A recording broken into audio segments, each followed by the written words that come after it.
یہ قبلہ یہ کعبہ یہ مسجد یہ منبر سجے ہیں جو تاکوں میں قرآن گھر گھر.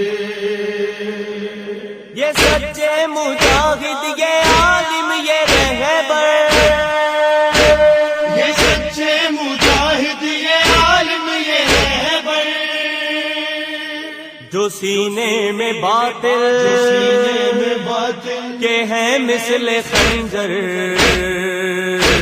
تیرے منتظر ہے تیرے منتظر ہے تیرے منتظر ہے تیرے منتظر ہے. وہ دشت بلا میں شہیدوں کی لاشیں تیرے منتظر ہے تیرے منتظر ہے تیرے منتظر ہے تیرے منتظر ہے. فضاؤں میں باقی فضاؤں میں باقی یہ حل من کے نعرے. تیرے منتظر ہے تیرے منتظر ہے تیرے منتظر ہے تیرے منتظر ہے. فلک پر وہ خون شہیداں أعوذ بالله من الشيطان الرجيم. بسم الله الرحمن الرحيم. الحمد لله رب العالمين والصلاة والسلام على سيد الأنبياء والمرسلين حبيب إله العالمين بالقاسم محمد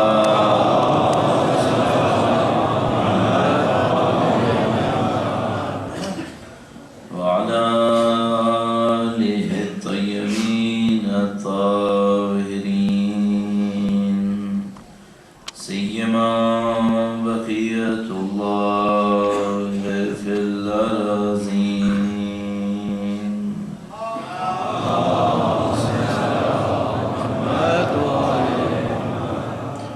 قال الله تعالى في كتابه الكريم بسم الله الرحمن الرحيم. أم حسبت أن أصحاب الكهف والرقيم كانوا من آياتنا عجبا. درود بجے محمد وآل محمد.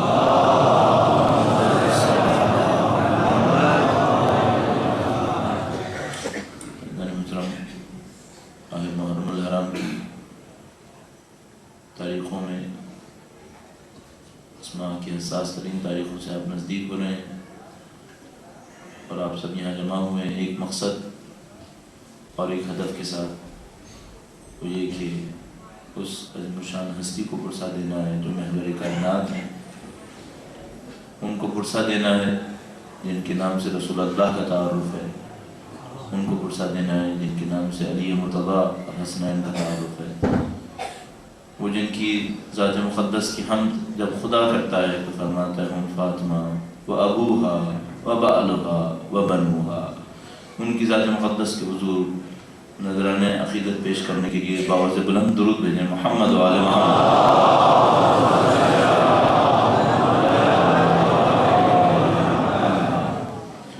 پروردگار عالم نے یہ سعادت جو آپ کو نصیب کی کہ آپ اہل بیت اطہار علیہ السلام کی مصیبت میں غمگین ہوں اور ان کی خوشی میں خوش ہوں. اس سعادت کا بہترین شکرانہ یہ ہے کہ آپ ان کی غیبت کے زمانے میں ان کے منتظر بھی کہلائیں. اس دور کی شناخت یہ ہے کہ یہ غیبت کا دور. اس کی وجہ یہ ہے کہ جب بھی ہم کسی زمانے کو پہچاننے لگتے ہیں تو اس کا طریقہ کار یہ ہوتا ہے کہ وقت کے امام کی مناسبت سے زمانے کو پہچانا جائے۔ مثلا اگر میں آپ سے کہوں کہ 15 شعبان خوشی کا دن ہے یا غم کا دن ہے، تو آپ اپنی ذات کے حوالے سے 15 شعبان کی خوشی اور غم کو طے نہیں کر سکتے۔ یعنی اگر 15 شعبان کو مجھے میری ذاتی زندگی کا سب سے بڑا غم بھی ملا ہو تو میں نہیں کہہ سکتا 15 شعبان کا دن غم کا دن ہے۔ چاہے میری ذاتی زندگی میں جو سب سے بڑا صدمہ ہو وہ مجھے 15 شعبان کو لاحق ہوا، لیکن میں اسے غم کا دن قرار نہیں دے سکتا، میں کہوں گا 15 شعبان کا دن خوشی کا دن۔ اب اگر 10 محرم کو آ جائیے، کوئی مجھ سے اور آپ سے پوچھے 10 محرم کا دن کیسا ہے، 28 صفر کا دن کیسا ہے، 21 رمضان کا دن کیسا ہے، تو چاہے کائنات کی سب سے بڑی خوشی مجھے اس دن ملی ہو، اگر کوئی چیز اس غم کے مقابلے میں خوشی کہلا پائے، تب بھی میں ان ایام کو غم کے ایام قرار دوں گا۔ وجہ کیا ہے؟ وجہ یہ ہے کہ محب اہل بیت کے لیے اپنی اور خوشی اور غم کی کوئی حیثیت نہیں۔ محب اہل بیت صرف اہل بیت اطہار علیہ السلام کی خوشی میں خوش ہے، ان کے غم میں مغموم ہے۔ اس کی حیثیت یہی، اس کی زندگی یہی۔ بس اگر آپ سے کوئی یہ کہے کہ آج کا دور کیسا دور ہے، تو آپ کو یہ دیکھنے کی ضرورت نہیں ہے کہ آپ کی زندگی کیسی ہے، جس کے حساب سے طے کریں کہ آج کا دور کیسا دور ہے۔ آپ کو صرف یہ دیکھنا ہے امام وقت کی زندگی کیسی ہے، اس کے حساب سے طے کریں گے۔ بس اگر کوئی ہم سے پوچھے کہ آج کا دور کیسا دور ہے، تو ہم کہیں گے آج کے دور کی نشانی یہ ہے کہ یہ چاہے سال کوئی بھی ہو، لیکن ہمارے نزدیک صرف ایک پہچان ہے، آج کا دور غیبت کا دور ہے، اپنے امام سے دوری کا دور ہے۔ عزادار کی شناخت کیا ہے؟ عزادار کی شناخت یہ ہے کہ اپنے امام سے دوری کو ختم کرنے کی بھرپور کوشش کرے۔ اصل شیعت یہی ہے۔ عزیزان محترم، میں پہلے دن سے چاہتا تھا کہ آپ کی خدمت میں نقطہ عرض کروں، اور ہر روز سوچتا تھا کہ کہوں گا کہ یہی کہ آپ مختلف زبانوں میں سید الشہداء کا غم منا رہے ہیں، یہ خود ایک عظیم الشان چیز ہے۔ جب آپ کسی اور زبان میں پڑھ رہے ہیں جو میں نہیں جانتا، تو میں نہیں جانتا کہ آپ نے کیا کلمات ادا کیے، لیکن مجھے صرف ایک بات پتہ ہے کہ جس دل سے یہ جملے نکل رہے ہیں اس دل میں حب حسین، وہ حسین کا چاہنے والا ہے۔ یہاں کسی کا کوئی مقصد نہیں، یہاں سب کے سب ایک محور پہ جمع ہوں گے، اور وہ محور ہے غم حسین کو پوری دنیا میں عام کر دینا۔ یہ عزادار کی شناخت ہے۔ شیعہ کون ہے؟ آپ پوری شیعت کو اٹھا کر دیکھیے۔ آج اگر 1429 ہجرہ ہے، اپنے آپ سے پوچھئے شیعہ کے لیے تاریخ میں سب سے بڑا واقعہ کون سا ہے؟ پوری تاریخ اسلام واقعات سے بھری ہوئی ہے۔ جنگ بدر ہے، جنگ احد، جنگ خیبر، جنگ حنین، جنگ جمل، جنگ صفین، نہروان، مختلف شہادتیں ہمارے اور آپ کے پاس ہیں۔ لیکن اگر پوری 1400 سالہ تاریخ میں ایک دن معین کرنا چاہیں، کہیں شیعہ کی شناخت کون سا دن ہے، تو وہ دن 10 محرم کا ہے۔ شیعہ کی شناخت کربلا سے، پوری دنیا کے اندر شیعہ کی شناخت کربلا سے۔ لہٰذا آپ اور میں بخوبی اس بات سے واقف ہیں، وہ یہ کہ آپ اپنے وطن میں رہ رہے ہوں یا غیر میں رہ رہے ہوں، اگر آپ کو یہ پہچاننا ہے کہ یہ شخص شیعہ ہے یا نہیں ہے، آپ یہ دیکھتے ہیں 10 محرم کو عزادار ہے یا نہیں ہے، یہ آپ کی شناخت ہے۔ اگر ماضی میں ہم سے کوئی شناخت پوچھے، شیعہ کی شناخت عزاداری ہے۔ اگر کوئی پوچھے مستقبل میں شیعہ کی شناخت کیا ہے، مستقبل کو دیکھتے ہوئے کس شخص کو کہا جائے گا یہ شیعہ ہے، صرف ایک شناخت ہے مستقبل کے اندر۔ مستقبل کے اندر کوئی شناخت نہیں ہے، بس وہ شیعہ ہے جو وقت کے امام کا ساتھ دے گا، وہ شیعہ۔ ماضی میں شیعہ وہ ہے جو سید الشہداء سے وابستہ ہے، غم حسین منائے۔ مستقبل میں شیعہ وہ ہے جو امام وقت کا ساتھ دے دے۔ بس شیعہ کی ایک ماضی میں وابستگی ہے، ایک مستقبل سے وابستگی ہے۔ شیعہ کی ماضی سے وابستگی کربلا سے ہے، اور شیعہ کی مستقبل سے وابستگی ظہور امام زمانہ سے۔ درود بھیجے گا محمد و آل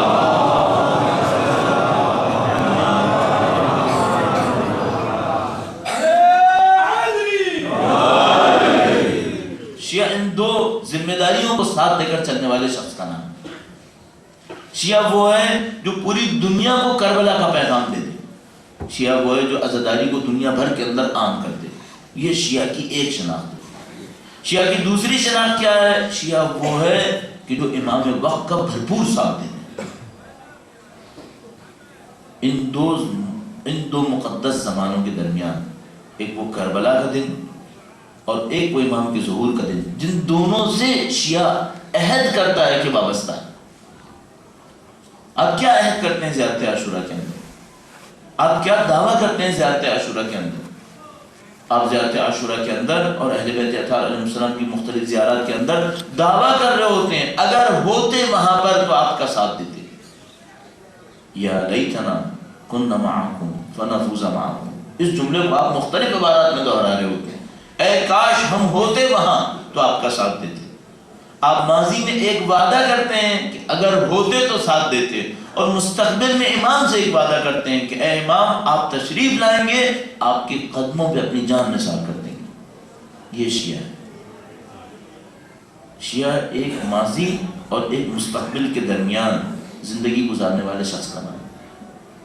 ایک پیغام کو لے کر چل رہا ہے اور اس پیغام کی ایک منزل کو اپنے نظر میں رکھے ہوئے ہے۔ کربلا سے پیغام لیتا ہے اور مستقبل کے لیے وعدہ کر رہا ہوتا ہے۔ یہ شیعہ ہے۔ بس میں نے آپ کی خدمت میں پہلے دن سے ایک بات پر آپ کی توجہ دلائی، وہ یہ کہ غیبت میں عزادار کا کردار کیا ہے۔ یہ ہے غیبت میں عزادار کا کردار۔ عزادار ایک پیغام ماضی سے لیتا ہے، اس پیغام کی روشنی میں اپنے آپ کو تیار کرتا ہے، اتنا تیار کرتا ہے کہ جب کربلا ثانی منعقد ہو، اس کربلا ثانی میں اہل بیت کا ساتھ دینے کے قابل ہو۔ یہ ہے عزادار۔ بس عزادار کسی رسم کو نبھانے والے کا نام نہیں ہے، عزادار ایک ذمہ داری کو نبھانے والے کا نام ہے۔ عزادار اٹھتا ہے ایک ذمہ داری کو لے کر، وہ یہ کہ 1400 سال پہلے میرے سید و سردار کو وہ حامی و ناصر نہ مل سکے تو انہوں نے جان دی۔ اپنے مولا سے وعدہ کرتا ہے کہ مولا اب وہ وقت دوبارہ نہیں آنے دوں گا، اب وہ وقت دوبارہ نہیں آنے دوں گا۔ اب میرے مولا تشریف لائیں، جان ساری کو اپنی عروج پر پہنچا دوں گا۔ یہ ہے میرے اور آپ کا پیغام۔ بس آپ یہ مت سمجھیے گا کہ عزاداری 5-10 دن کا کام ہے، عزاداری مہینے 2 مہینے کا کام نہیں۔ عزاداری ایک پیغام کا نام ہے۔ وہ پیغام لے، آپ کو مفید پیغام کی روشنی میں ایک مقام تک پہنچانے کی کوشش کریں۔ جتنی آپ کی عزاداری قبول ہوتی چلی جائے گی، آپ عزاداری کے سائے میں خود بخود اہل بیت کی ہدایت اور ان کے کمال پر فائز ہوتے چلے جائیں گے۔ خود بخود یہ کام انجام پاتا چلا جائے گا۔ آپ اپنی زندگی کے اندر تبدیلی احساس کریں گے۔ لہٰذا میں آپ کی خدمت میں مسلسل چند ایام سے وہ نکات دینے کی کوشش کر رہا ہوں جن کے سائے میں اور آپ تبدیلی کو اپنے اندر ایجاد کرنا ہے۔ اب تک چند امور آپ کی خدمت میں اشارتاً عرض ہوئے اور کچھ پر قدر تفصیل سے بات ہوئی، ان کا میں اعادہ کرتا ہوں، اس کو دوبارہ دہرا دیتا ہوں تاکہ انشاءاللہ آپ توجہ فرماتے رہیں۔ درود بھیجیے گا محمد و آل محمد۔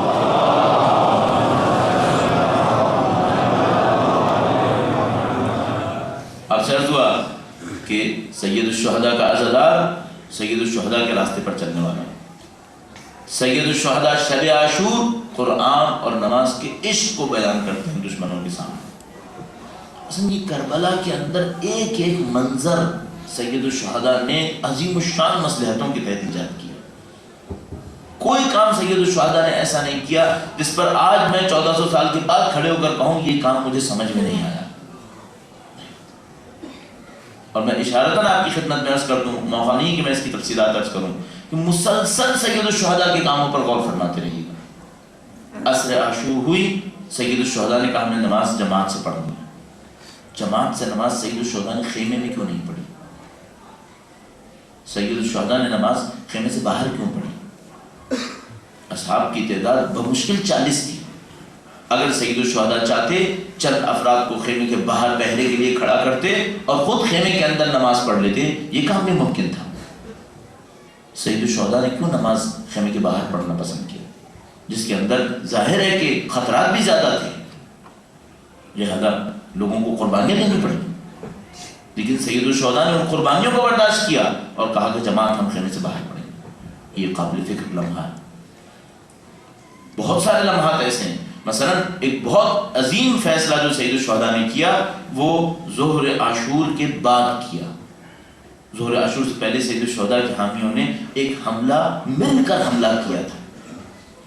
وہ حملہ بہت کاری ضرب تھی، دشمن پریشان ہوئے، لیکن اس حملے کی زد میں 30 سے زیادہ اہل بیت کے جانثار شہید ہو گئے۔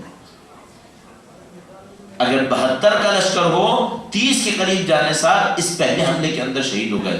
سید الشہداء نے دیکھا کہ ان کے اصحاب دوبارہ جمع ہو رہے ہیں دوسرا حملہ کرنے کے لیے، سید الشہداء نے روک لیا، فرمایا اصبروا یا اہل الکرام علی الموت، اے اہل کرامت لوگو موت کے اوپر صبر کرو، رک جاؤ۔ جب یہ رک گئے، سید الشہداء نے جماعت سے نماز پڑھی اور اس کے بعد ایک فیصلہ کیا، کہا کہ اب ہم مل کر حملہ نہیں کریں گے، اب ہم ایک ایک فرد حملہ کریں گے۔ سید الشہداء نے فیصلہ کیا، آپ تاریخ کی کوئی کتاب ایسی نہیں پڑھیں گے جس نے لکھا ہو کہ عصر عاشور تک پورے لشکر نے مل کے حملہ کیا، کہیں نہیں لکھے۔ ہمیشہ آپ یہ دیکھیں گے کہ سید الشہداء کے آباء انصار ایک ایک کر کے جاتے رہے۔ ایسا نہیں محترم، کچھ لوگ باہر منتظر ہیں اور یہ منظر ہمارے لیے اچھا نہیں ہے کہ اہل بیت کے چاہنے والے اس طرح باہر منتظر ہوں۔ آپ یقیناً فرمائیں گے کہ یہاں جگہ نہیں ہے، اور میں آپ کو قرآن کی روشنی میں عرض کروں گا کہ بہت جگہ موجود ہے۔ اذا قیل لهم تفسحوا فی المجالس فافسحوا یفسح اللہ لکم، اللہ تمہارے لیے وسعت دے گا، بہت وسعت ہے یہاں پر۔ درود بھیجے گا محمد و آل محمد۔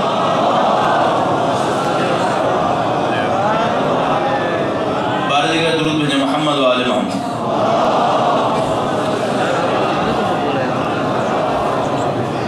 تشریف لاتے رہیے۔ بخدا میں آپ سے عرض کروں گا، قرآن کریم ارشاد فرماتا ہے اذا قیل لکم تفسحوا فی المجالس، جب تم سے کہا جائے مجلس میں دوسروں کے لیے جگہ بناؤ، فافسحوا تو تم جگہ بناؤ، یفسح اللہ لکم خدا تمہارے لیے جگہ بنا دے گا، خدا آپ کے لیے جگہ بنائے گا۔ درود بھیجے محمد و آل محمد۔ اور ان سے گزارش ہے جو ہے بابا بھی آ رہی ہے، پیچھے آ جائیں، پیچھے جگہ بہت ہے میرے پاس، بسم اللہ تھوڑا آگے اس سائڈ پہ آ جائیں، پیچھے آ جائیں، برامدے میں جگہ بہت ہے، برامدے سے آپ اندر آ سکتے ہیں، پیچھے جگہ بہت ہے۔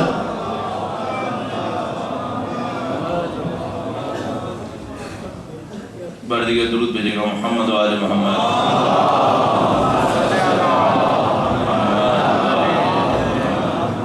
ایک بار پھر بہت بلند درود بھیجے محمد و آل محمد۔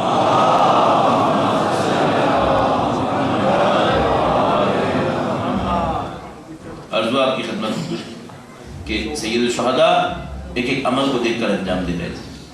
انہوں نے فرمایا اب ہم لشکر حملہ نہیں کریں گے، اب ہم فرد حملہ کریں گے۔ سید الشہداء نے یہ حکمت عملی کیوں اختیار کی؟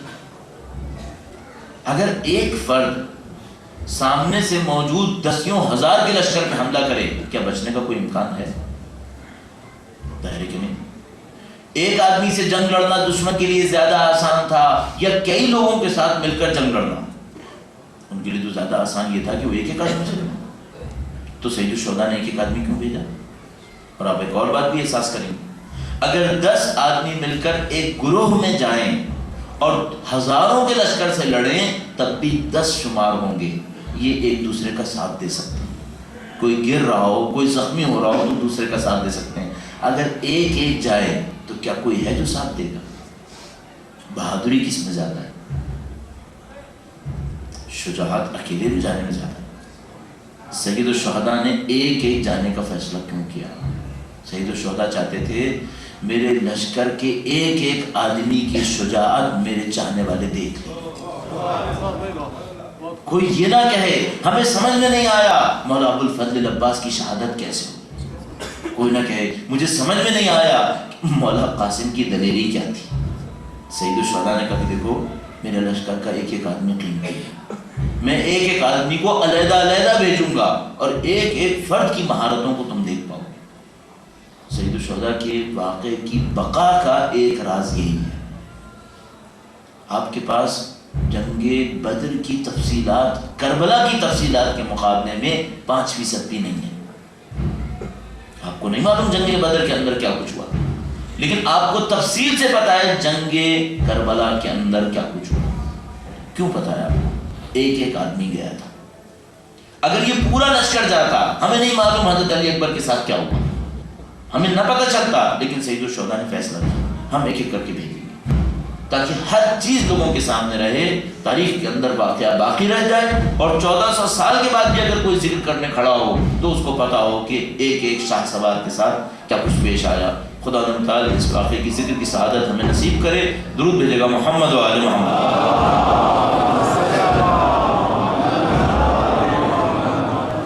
اب سید الشہداء نے شب عاشور ارشاد فرمایا مجھے قرآن اور نماز سے عشق ہے. عزادار کو کیسا ہونا چاہیے؟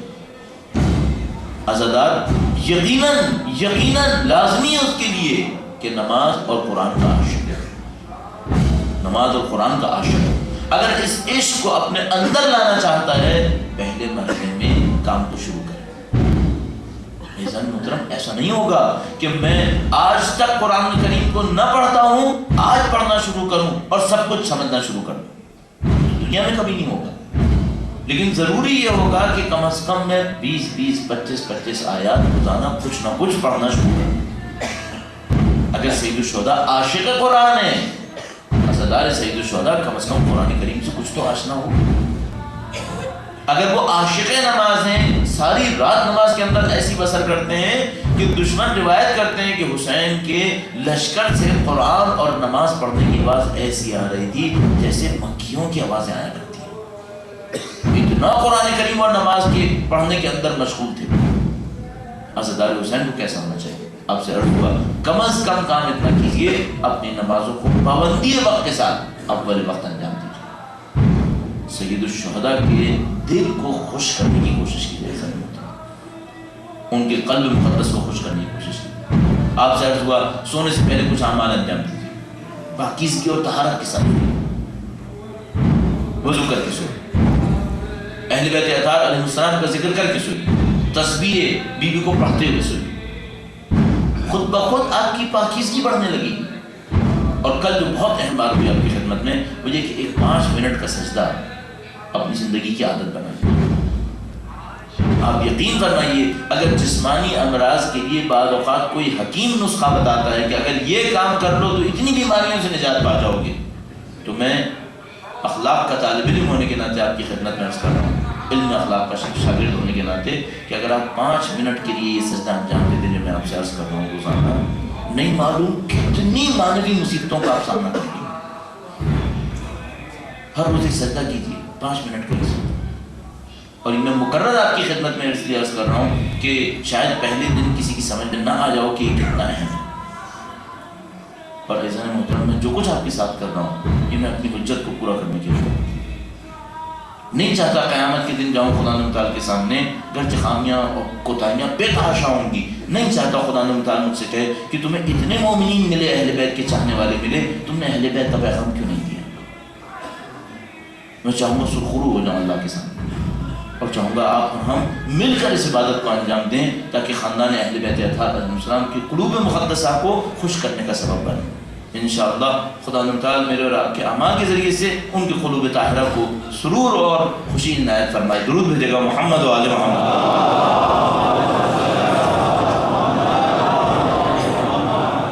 بس غیبت میں ایک ذمہ داری ملی، ذمہ داری میں سے ایک ذمہ داری اپنے کردار کی تعمیر ہے. اپنے کردار کی تعمیر، اپنے کردار کو خود بخود خدا تعالیٰ اہل بیت کی تعلیمات کے سامنے کرتا ہوں. کاموں میں سے ایک کام یہ ہے ذہن محترم، ہر چیز میں ڈھونڈنے کی کوشش کیجئے اصل میں اہل بیت نے کیا چاہا. ہم 1400 سال کے فاصلے پر، 1400 سال کا فاصلہ ہے اپنے رہنما سید و سردار کو پردہ غیبت میں پاتے ہیں. نہ وہ سہولت میسر ہے کہ میں مدینے جاؤں اور مولا سے سوال کر لوں، اور نہ میرے نفس میں اتنی طاقت ہے کہ میں پردہ غیبت میں موجود امام سے کلام کر پاؤں.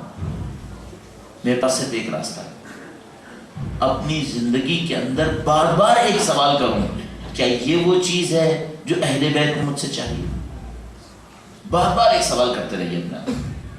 اور ذہن محترم ایک بات کو ذہن میں رکھیے گا، ممکن ہے آپ یہ کہیں کہ بھئی ہمارے پاس علم بہت کم ہے، ہم نے کوئی دینی تعلیم تو نہیں حاصل کی کہ ہم مثلا حوزات علمیہ میں گئے ہوں، یا ہم نے قرآن کریم کی تفاسیر پڑھی ہوں، یا نہج البلاغہ کی تفاسیر پڑھی ہوں. گرچہ میں نے عرض کیا نہ جانا اس بات کا جواز نہیں دیتا کہ آپ نے پڑھا بھی نہ ہو. نہ جانا جواز نہیں دیتا. اگر آپ ڈاکٹر نہیں ہیں تو کیا اس کا مطلب ہے آپ کو مریض ہونا چاہیے؟ نہیں، آپ ڈاکٹر نہیں ہیں، آپ میڈیکل سائنسز کے ماہر نہیں ہیں، لیکن آپ کو بیماری سے تو بچنا ہے. آپ نہیں گئے قوم پڑھنے کے لیے تو کیا مطلب ہے اب آپ نے قرآن بھی نہیں پڑھنا، اب آپ نے نہج البلاغہ بھی نہیں پڑھنا؟ تو پھر یہ قرآن کریم اور نہج البلاغہ کس کے لیے؟ کیا ان 0.5% لوگوں کے لیے، 1% سے بھی کم لوگوں کے لیے جو صرف قوم جاتے ہیں یا نجف اشرف جاتے ہیں یا لبنان جاتے ہیں؟ یہ سب کے لیے، یہ آپ کے لیے لکھا گیا، آپ کے لیے بھیجا گیا. بس آپ نے پڑھنا ہے مسلسل، اور مسلسل ایک کام کرتے رہیے اپنی زندگی میں. اپنے آپ سے پوچھتے رہیے اہل بیت نے کیا چاہا. یہ بنیادی ترین نقطہ ہے آپ کی زندگی کا. اب اس ایک جملے کے ذریعے سے آپ اپنی زندگی کے مسائل کو بھی حل کریں گے.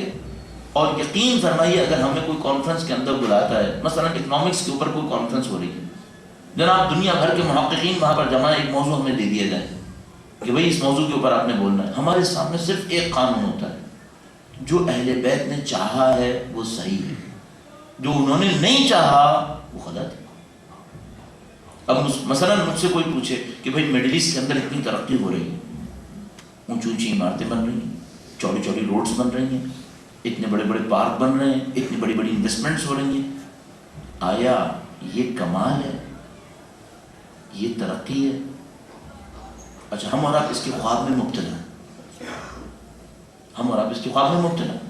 وہ اس طریقے سے کہ آپ ایک بڑی چوڑی سی روڈ کے اوپر چل رہے ہیں، بہت مزین، بہت خوبصورت، آپ سمجھ رہے ہیں آپ صاحب ترقی ہیں، آپ ترقی کے مالک ہیں، آپ وہ ہیں جس کو ترقی مل گئی ہے. میں آپ سے کہوں گا اس کا قانون بہت ہی آسان ہے.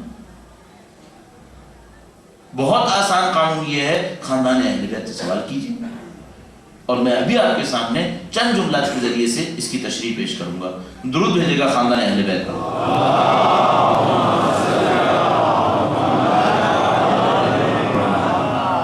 ہمارا اسپیشلائزیشن پولیٹیکل سائنسز ہے، نہیں چاہتے اس کی خاص آواز یہاں پر لائی جائیں، لیکن صرف ایک سوال کے طور پر جو کم از کم کچھ لوگ چاہتے ہوں. مثلا پوری دنیا کے اندر آج ایک سوال ہے، ڈیولپمنٹ کیا ہے، ترقی کیا ہے. مثلا مشرقی وسطیٰ کے اندر میں نے عرض کیا آپ کی خدمت میں، عمارتیں بننا، روڈز بننا، میٹرو آ گئی، بینکنگ کا سسٹم آ گیا، نئی نئی کمپنیز کھل رہی ہیں، یہ ڈیولپمنٹ ہے. آج اس کو ہم ڈیولپمنٹ کہتے ہیں. اچھا اس کے مقابلے میں کیا ہے؟ اس کے مقابلے میں یہ ہے کہ عمارتیں اونچی نہیں ہوں گی، چھوٹی ہوں گی. ان عمارتوں میں سینٹرل ایئر کنڈیشن ہوگا، ان عمارتوں کے اندر گرمی ہوگی. یہاں سڑکیں چوڑی ہوں گی، وہاں سڑکیں مٹی میں رٹی بھی ہوں گی.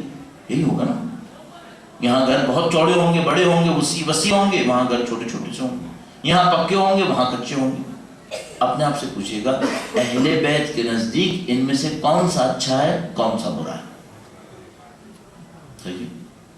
اب ایک عجیب چیز آپ کے سامنے آئے گی، وہ یہ کہ مولا سے پوچھتے ہیں اے مولا آپ جس شہر میں رہ رہے ہوں اس کی سڑک چوڑی ہو، یہ کمال ہے؟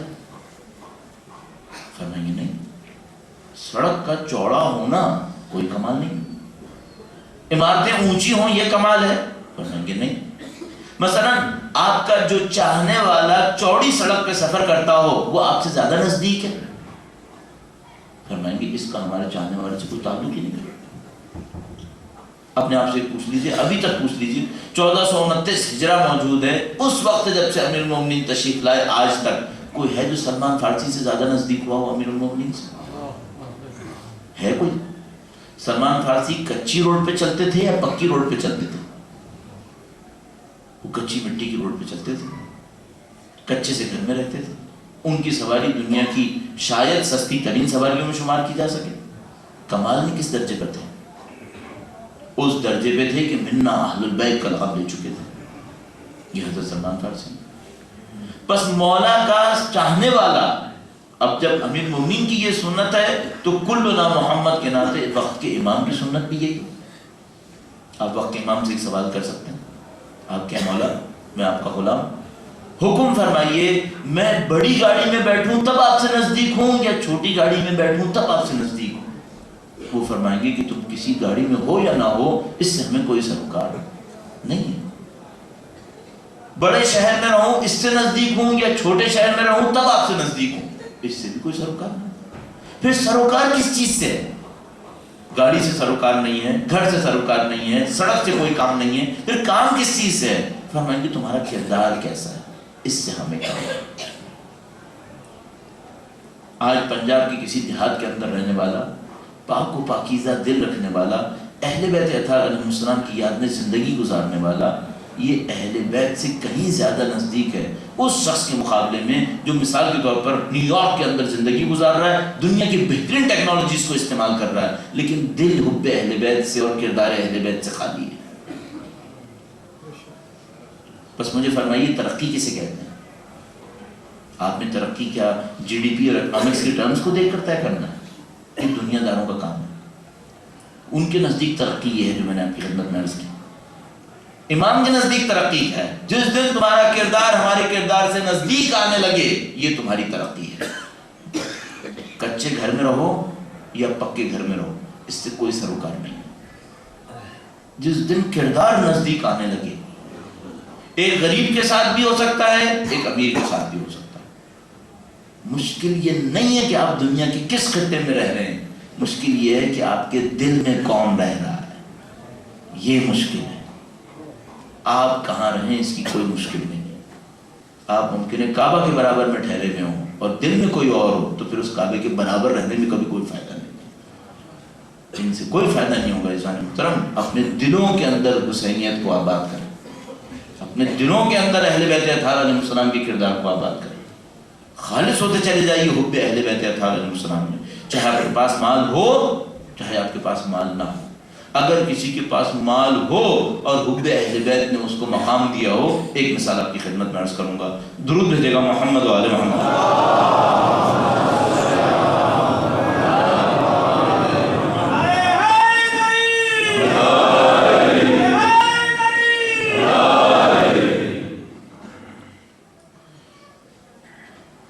مدینہ منورہ کے اندر ایک آدمی لبنان سے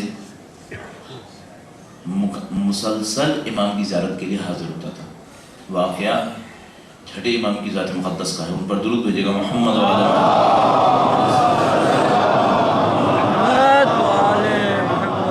لبنان میں ایک شہر ہے جبل عامل، جبل عامل کے علماء قدیم زمانے سے مشہور ہیں، بحرین بھی مقدس جگہوں میں سے۔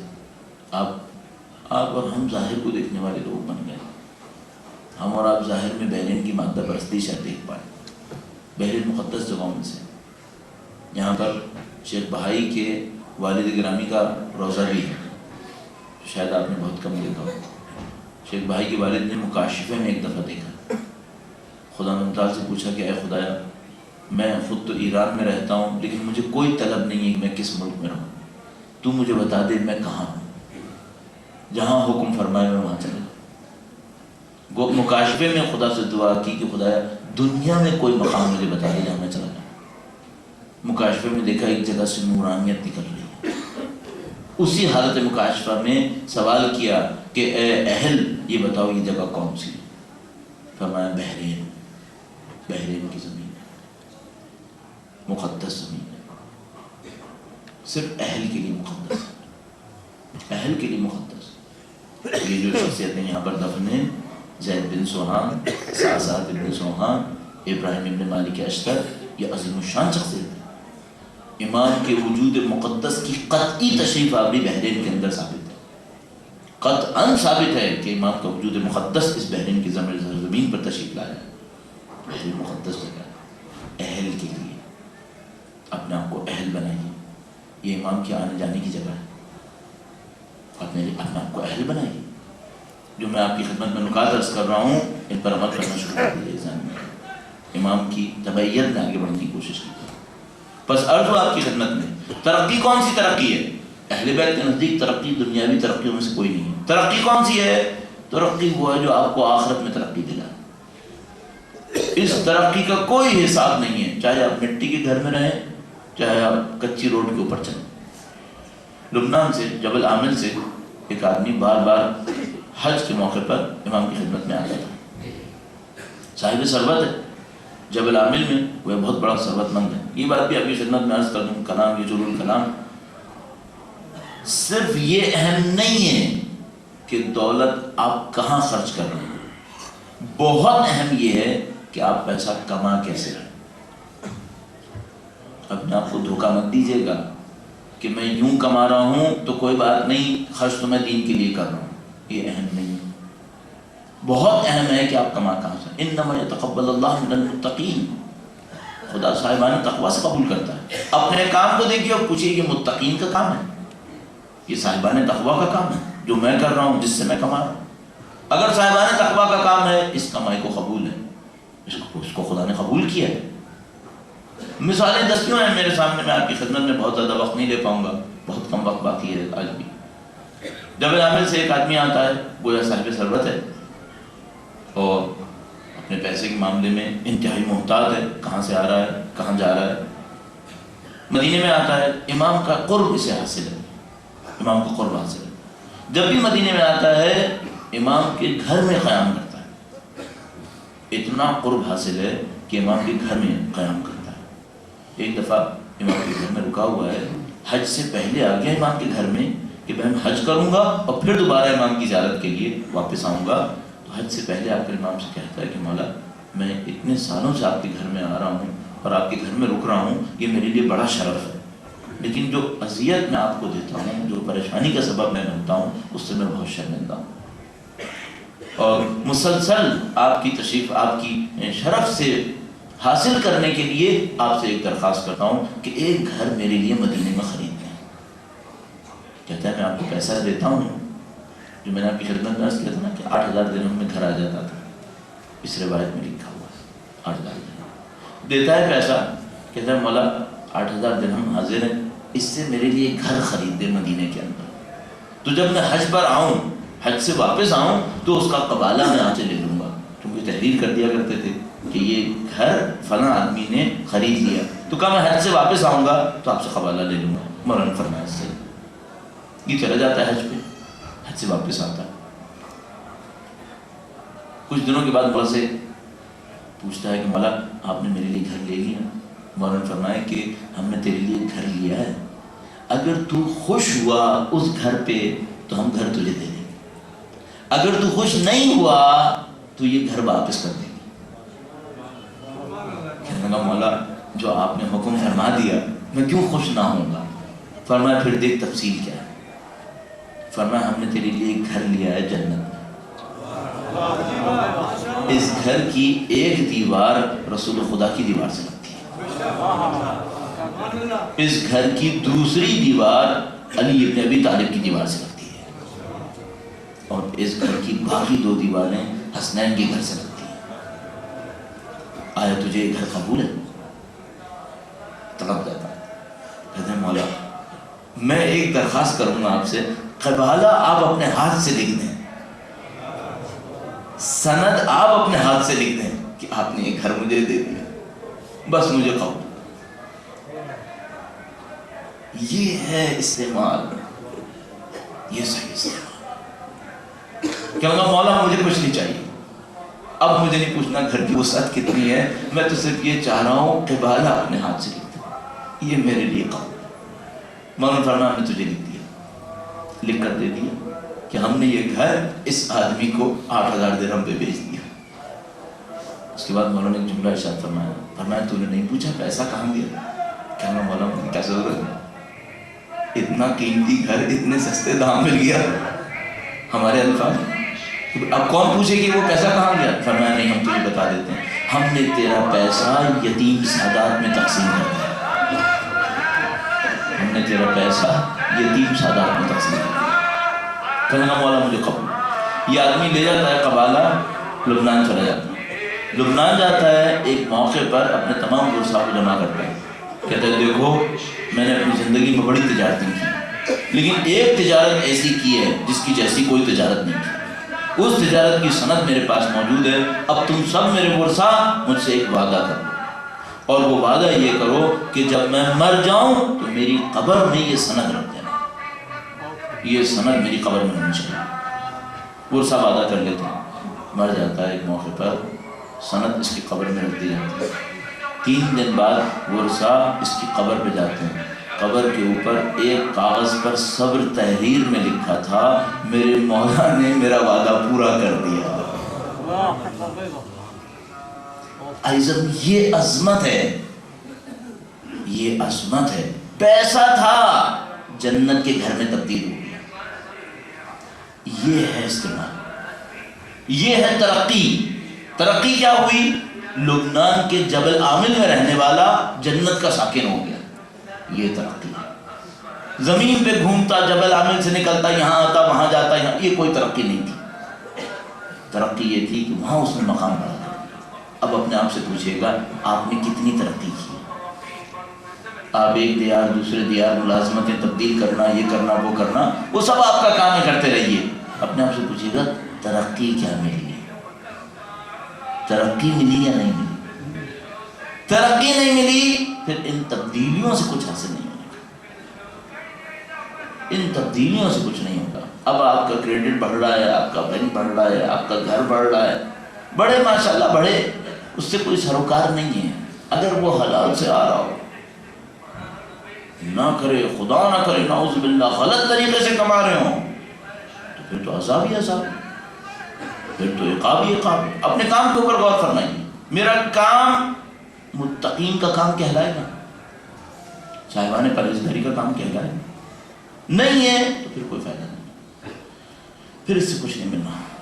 اور یہ وہ تلخ حقیقت ہے جو آج کے زمانے میں کوئی نہیں پوچھ رہا۔ آج کے زمانے میں لوگ صرف یہ دیکھ رہے ہیں مسجد کے لیے چندہ کتنا دیتا ہے، خمس نکالتا ہے یا نہیں نکالتا، وہ بھی بہت کم لوگ دیکھ رہے ہیں۔ جو دیکھ رہے ہیں وہ یہ دیکھ رہے ہیں۔ عزیزان محترم، یہ دوسرے نمبر کی بات ہے۔ پہلے نمبر کی بات یہ ہے کہ جس طرح کما رہا ہے یہ کیا ہے؟ یہ ہے دین کی خدمت؟ نہیں ہے تو پھر کیا ہے؟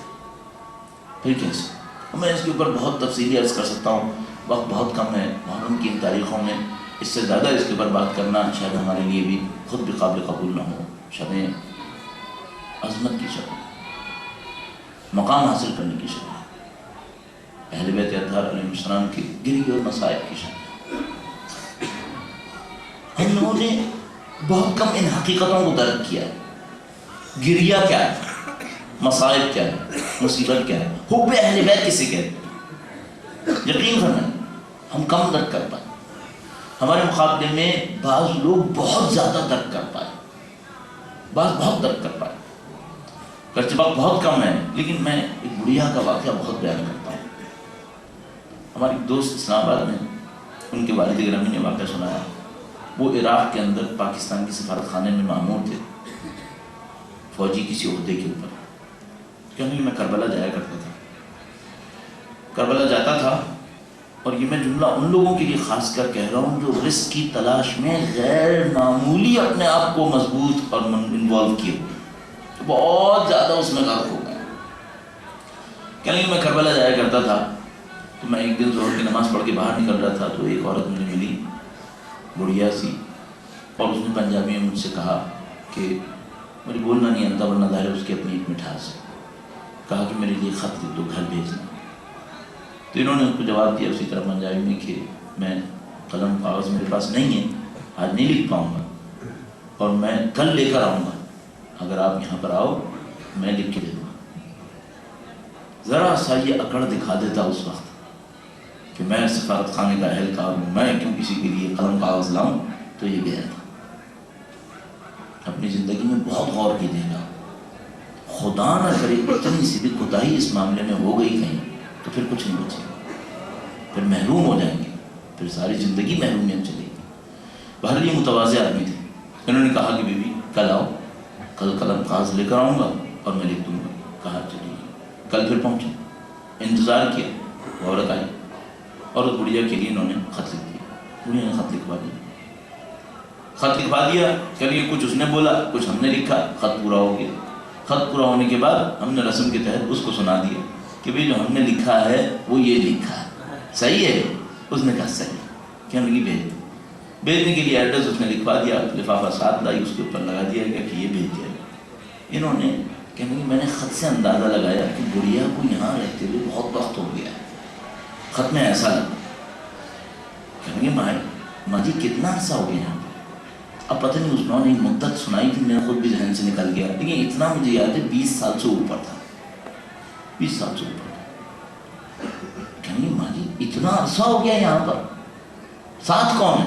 کہیں کوئی ساتھ نہیں، کوئی ساتھ نہیں۔ کہیں کوئی بیٹا، کوئی بھائی، کوئی ساتھ میں کوئی بھی نہیں، اکیلے؟ کہیں ہاں میں اکیلے، اتنے عرصے سے؟ کہیں ہاں اتنے عرصے سے۔ کہا ماں جی کوئی گھر ہے یہاں پر؟ کہنے کہ نہیں گھر بھی نہیں، اسی حرم میں سوتی ہے۔ کہنے کہ سوتی کیسے؟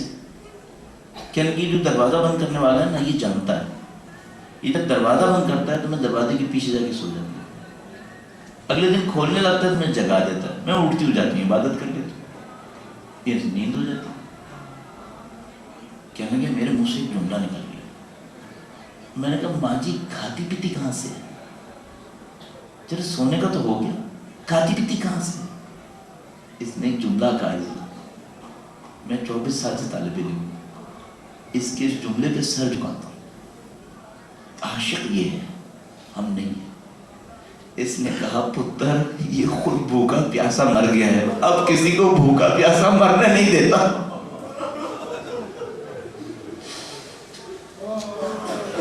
یہ کربلا کی زمین پہ آیا تھا، غریب الوطن تھا، یہاں بھوکا پیاسا مرا، اب کسی کو بھوکا پیاسا نہیں مرنے دیتا۔ بڑی عظمت کی بات کہی اس نے، یہ حسین کا کام ہے، یہ حسین کا دربار ہے، کوئی کیوں بھوکا پیاسا مرے گا؟ یہ حسین ہے۔ عزیزو آج حسین کے بیٹے کا پرسہ دیتا ہے، کس کو پڑھتا تو؟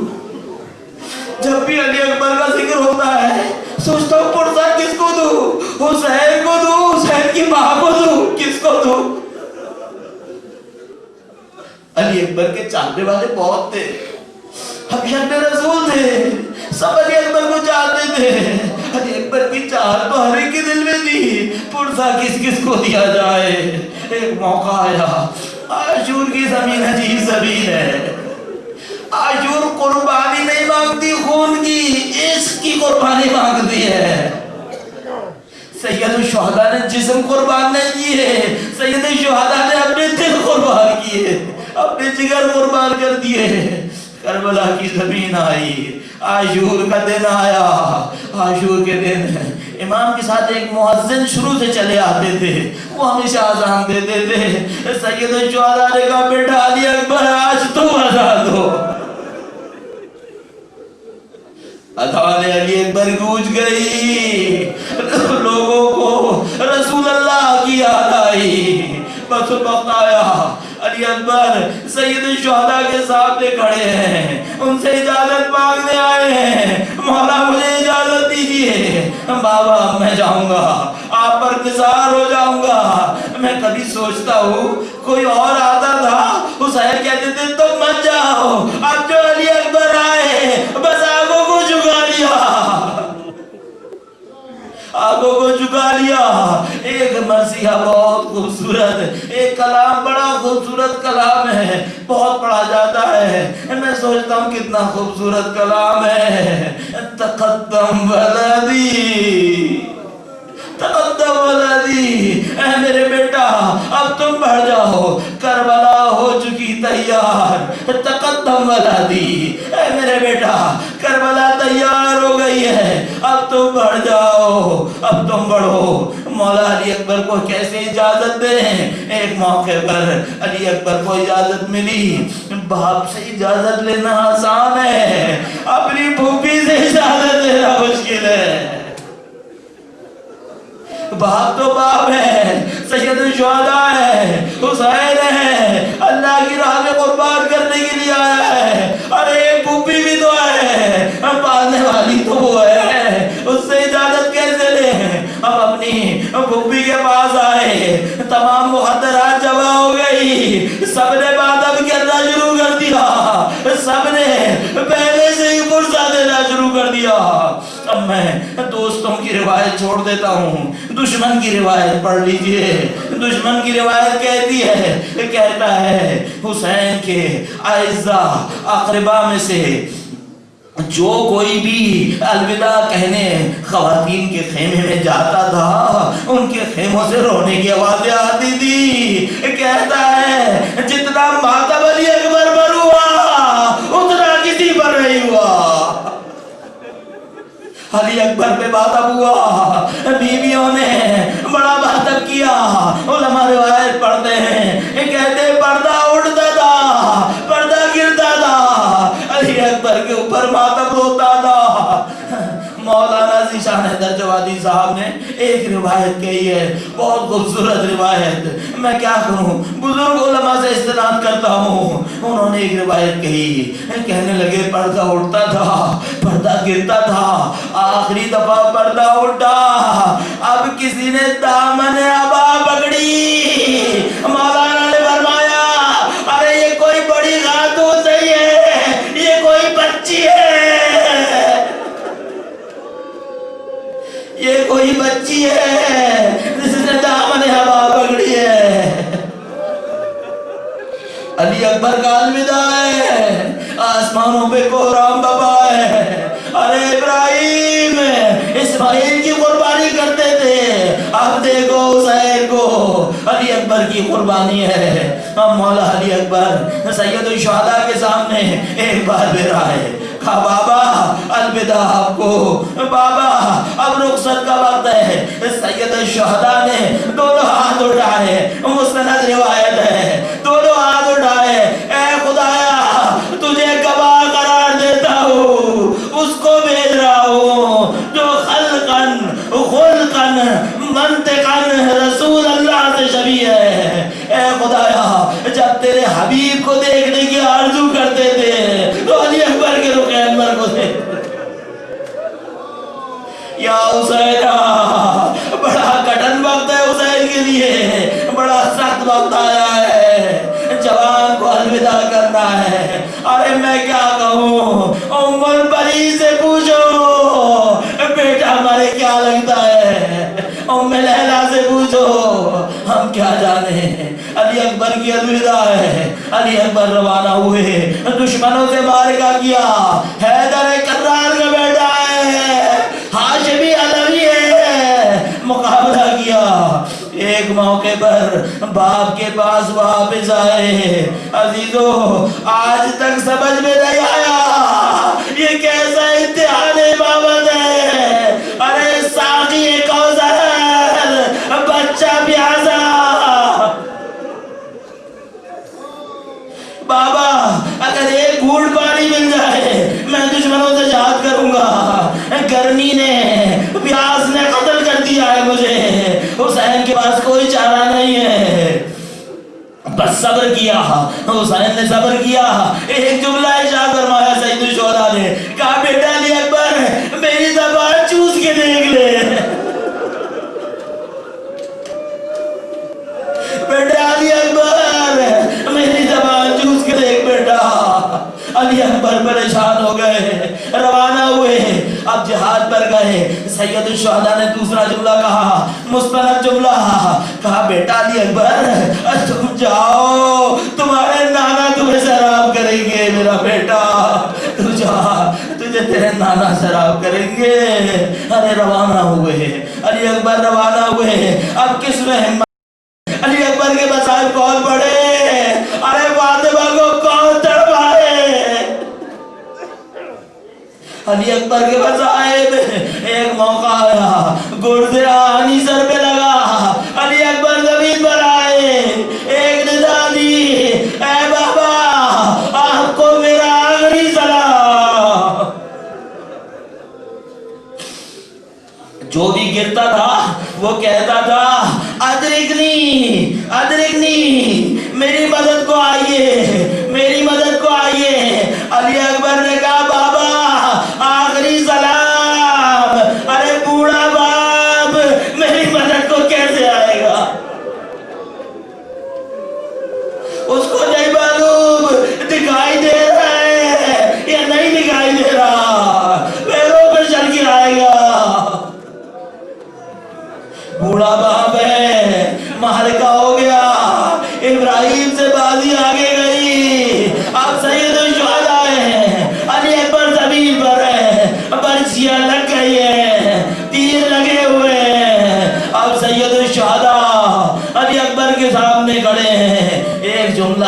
فرمایا اے علی اکبر الگ دنیا بعد کربا، تیرے بعد اب دنیا میں کچھ نہیں ہے۔